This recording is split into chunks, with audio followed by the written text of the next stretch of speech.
Ayak and Ayman's Magic World. শান্ত গ্রামে ছিল এক বিশাল ওক গাছ, যাকে সবাই ফিসফিসে গাছ বলে ডাকত। এটি জঙ্গলের মাঝখানে দাঁড়িয়েছিল এবং বলা হতো, রাতের অন্ধকারে যারা সাহস করে সেখানে যেত, গাছটি তাদের সঙ্গে গোপন কথা বলত। এক সন্ধ্যায় লিও নামে এক কৌতূহলী ছেলে ঠিক করল সে সত্যি সত্যি এই গল্পের সত্যতা যাচাই করবে। চাঁদের আলোয় পথ আলোকিত হয়ে উঠল, আর লিও ধীরে ধীরে জঙ্গলের ভেতর দিয়ে পা টিপে এগোতে লাগল। তার বুক ধুকপুক করছিল উত্তেজনায়। গাছটির কাছে পৌঁছাতেই নরম এক হাওয়া গাছের পাতাগুলো দোলাতে লাগল, আর এক কোমল কণ্ঠস্বর বলল, লিও, আমি তোমার অপেক্ষায় ছিলাম। লিও বিস্ময়ে চোখ বড় বড় করে বলল, তুমি আমার নাম জানো? গাছটি হেসে উঠল, অবশ্যই, আমি সবার নাম জানি, তবে আমি আমার গোপন কথা কেবল তাদেরই বলি যারা উদার আর কৌতূহলী, তোমার মতো। লিও আরো কাছে এগিয়ে গিয়ে বলল, তোমার সেই গোপন কথাটা কি? গাছটি ফিসফিস করে বলল, আমার শিকড়ের নিচে একটা গোপন দরজা আছে। যদি তোমার সাহস থাকে তবে তুমি এমন এক জাদুকরী দুনিয়ায় প্রবেশ করবে যেখানে প্রাণীরা কথা বলে, নদী গান গায়, আর প্রতিটি সূর্যাস্ত স্বর্ণালী আলো আকাশ রাঙিয়ে দেয়। তবে মনে রেখো, উদারতাই হল এই জাদুর প্রাণশক্তি। উত্তেজনায় লিও মাটির চারপাশ খুঁজতে লাগল এবং গাছের গোড়ায় ছোট এক আলোকিত দরজা আবিষ্কার করল। দরজাটি খুলতেই এক কোমল স্বর্ণালী আলো ছড়িয়ে পড়ল, আর জঙ্গলে যেন গান আর হাসির শব্দ ভেসে এলো। লিও দরজা দিয়ে ভেতরে ঢুকল, আর এক স্বপ্নের মতো দুনিয়ায় পৌঁছাল। চারপাশে হাওয়ায় ভাসছিল ছোট ছোট সোনালী কণার ঝিকিমিকি। গাছগুলো যেন মিষ্টি সুরে গান গাইছিল। তার সামনে দেখা দিল এক খরগোশ, যে সোজা দাঁড়িয়েছিল এবং ছোট্ট একটি ভেস্ট পরা। স্বাগতম, লিও, বলল খরগোশটি এক ভঙ্গিতে মাথা নুইয়ে। আমি জ্যাসপার, এই জাদুর দুনিয়ার গাইড। ফিসফিসে গাছ যদি তোমাকে এখানে প্রবেশ করতে দিয়েছে, তবে তুমি অবশ্যই বিশেষ কেউ। লিও হাসল, এটা অবিশ্বাস্য, তুমি কি সত্যিই কথা বলতে পার? জ্যাসপার হেসে বলল, ওহ, আমরা শুধু কথা বলি না, আরো অনেক কিছু করি।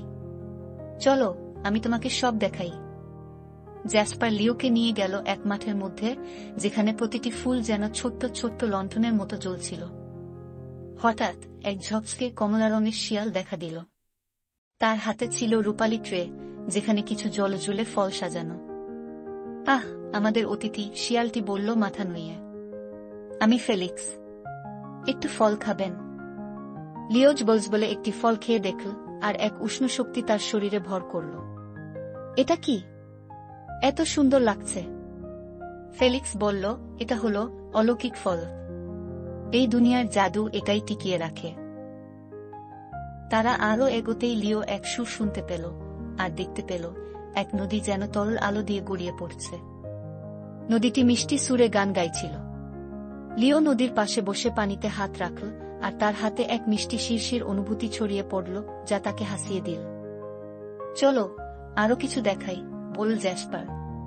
তারা গেল এক পাহাড়ে, যেখানে আকাশ স্বর্ণালী, বেগুনি আর লাল রঙের ঢেউয়ে ঢেকেছিল। পাখিরা জ্বলে জ্বলে ডানা নিয়ে আকাশে নাচছিল, আর তারা সুন্দর সুরে গান গাইছিল। লিও সেই জাদুকরী দুনিয়ায় ঘন্টার পর ঘন্টা কাটাল। জ্যাসপার তাকে জানাল, এই দুনিয়া তৈরি হয়েছে মানুষের উদারতা দিয়ে।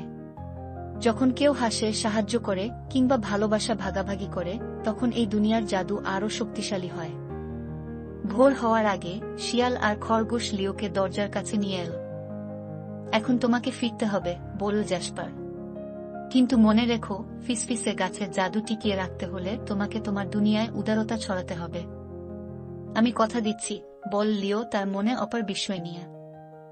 স্বর্ণালী দরজাটি বন্ধ হয়ে গেল, আর লিও নিজেকে আবার শান্ত জঙ্গলে খুঁজে পেল। গাছটি মৃদু কণ্ঠে ফিসফিস করে বলল, ভালো কাজ করেছ লিও, এই জাদু এখন টিকে থাকবে গু। সেই রাতের পর থেকে লিও তার মনে জাদুকরী দুনিয়ার স্মৃতি বয়ে বেড়ায়।